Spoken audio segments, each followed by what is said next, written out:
দেশ গড়তে গেলে জিয়া রহমান সাহেবের যে আদর্শ, উদ্দেশ্য, স্পিরিটকে ধারণ করতে হবে।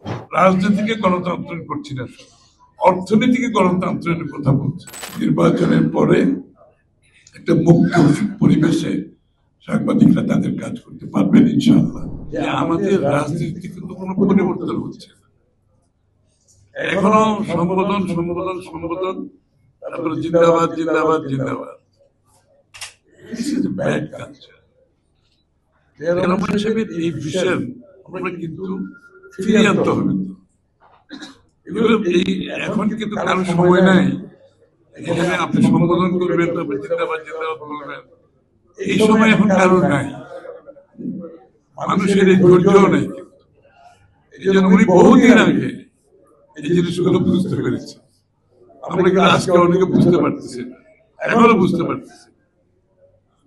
বাংলাদেশের বিশেষ করে আজকে আমি একটা কথা প্রতিনিয়ত বলে যাচ্ছি, এই স্বৈরাচার ফ্যাসিস্টকে বিতরণ করার পরে বাংলাদেশের জনগণের মনোজগতে যে বিশাল পরিবর্তন হয়েছে, প্রত্যাশা কোথায় গিয়ে পৌঁছেছে, আকাঙ্ক্ষা কোথায় গিয়ে পৌঁছেছে, এটা যদি আমরা ধারণ করতে না পারি তাহলে কোনো রাজনীতিবিদেরও কোনো ভবিষ্যৎ নাই, কোন রাজনৈতিক দলেরও কোনো ভবিষ্যৎ। দেশ গড়তে গেলে জিয়া রহমান সাহেবের যে আদর্শ, উদ্দেশ্য, স্পিরিটকে ধারণ করতে হবে। জিয়া রহমান সাহেব তো শুধুমাত্র একজন প্রেসিডেন্ট ছিলেন, আমি ওনার সাথে অনেক সময় তুলনা করি যে জর্জ ওয়াশিংটনের, যিনি যুদ্ধ করে ব্রিটিশকে বিতাড়িত করে নিজে যুদ্ধ করেছেন। জর্জ ওয়াশিংটন নেতৃত্ব দিয়েছেন, যুদ্ধ করেছেন এবং মুক্ত করেছেন আমেরিকাকে। তারপর আমেরিকাকে আজকে যে পথে আমেরিকা চলছে, তাদের আমেরিকান কনস্টিটিউশন থেকে শুরু করে আমেরিকার দর্শন কি হবে, ভাবনা কি হবে, চিন্তা হবে করেছে। জিয়া রহমান সাহেব শুধু উনি একজন জেনারেল ছিলেন, উনি একজন স্টেটসম্যান ছিলেন, উনি একজন রিফর্মার ছিলেন। He was not just a politician, a president. এই যে আমি যে কথাগুলো, জর্জ ওয়াশিংটনের রিফর্মের মাধ্যমে যে পথ দেখিয়েছে, যুদ্ধ করেছে, একদিকে জেনারেল, একদিকে রাজনীতি, একদিকে রিফর্মার, সবগুলো জিয়া রহমান সাহেবের মধ্যে ছিলেন।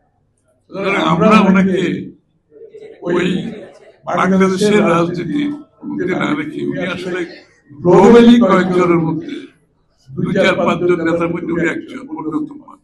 একদলীয় বাকশাল থেকে বহুদলীয় গণতন্ত্র, সরকার চালিত অর্থনীতি থেকে মুক্তবাজার অর্থনীতি, কৃষক, শ্রমিক, ব্যবসায়ী, পেশাজীবী, পুরুষ, মহিলা, সবাই চিন্তা, তার ধারণা, তার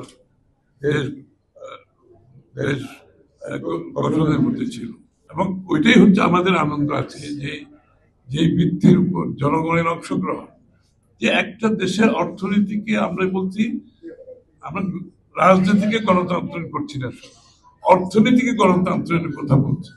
এটা কিসের থেকে আসছে?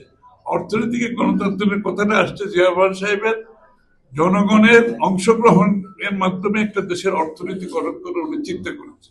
কৃষক, শ্রমিক, পেশাজীবী সকলের অংশগ্রহণে, সকলের জন্য অর্থনীতি, এবং অর্থনীতির সুফল সকলের কাছে যেতে হবে, সেটা কিন্তু আমরা আবার ফিরিয়ে দিচ্ছি।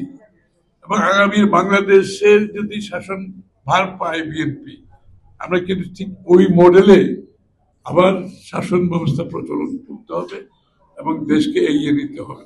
নির্বাচনের পরে একটা মুক্ত পরিবেশে সাংবাদিকরা তাদের কাজ করতে পারবেন ইনশাআল্লাহ।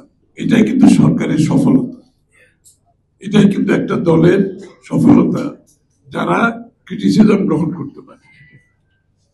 আর একটি জিনিস লক্ষ্য করবেন, বিএনপির এখন যতগুলি কর্মকাণ্ড চলছে বিভিন্ন জায়গায়, আমরা কিন্তু একটা প্রশ্নোত্তর পালা রাখছি, অর্থাৎ রাজনীতিবিদদের জবাবদিহিতার আওতায় আলোচনা। অপরের সাথে আপনি দ্বিমত পোষণ করেও তার মতকে সম্মান জানাতে হবে, সহ অবস্থান থাকতে হবে।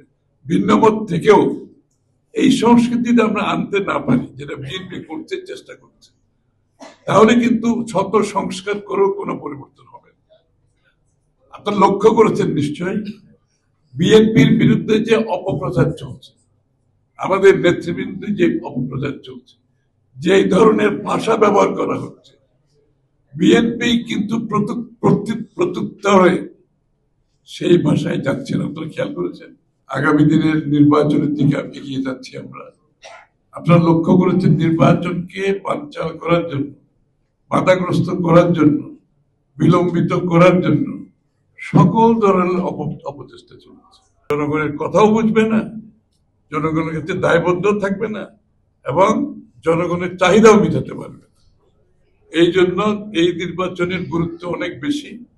আমরা সকলে মিলে এই নির্বাচনকে সফলভাবে জাতীয়তাবাদী শক্তিকে সমর্থনের মাধ্যমে আমরা একটি দেশে গণতান্ত্রিক অর্ডার ফিরিয়ে আনতে চাই। কিন্তু অর্থনীতিকে গণতান্ত্রিক করে প্রত্যেকটি মানুষের কাছে বেনিফিট পৌঁছে দেওয়া, প্রত্যেকটি মানুষ অর্থনীতিতে সম্পৃক্ত হওয়া, তার অবদান রাখা, তাই সে সেখান থেকে লাভবান হওয়া, যে নতুন অর্থনৈতিক মডেল আমরা চিন্তা করছি সেটা হচ্ছে প্রত্যেকটি নাগরিকের জন্য।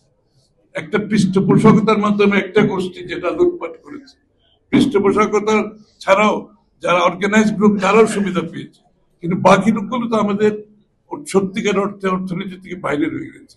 না তারা অর্থনৈতিক সহায়তা পেয়েছে, না তারা সেটা সুবিধা পেয়েছে। এই যে বিশাল একটা চিন্তা বিএনপি আগামী শুধু রাজনীতির জন্য নয়, অর্থনীতিতে বাংলাদেশের মানুষকে বেনিফিট সুবিধা প্রদান করে, এই কথাগুলো আমাদের জনগণকে আমরা বলছি। আমরা প্রস্তুত হয়েছি, আমরা ডে ওয়ান থেকে কাজ করবো ইনশাল্লাহ, কারণ আমরা সব প্রস্তুতি সম্পন্ন করেছি এগুলোর উপর।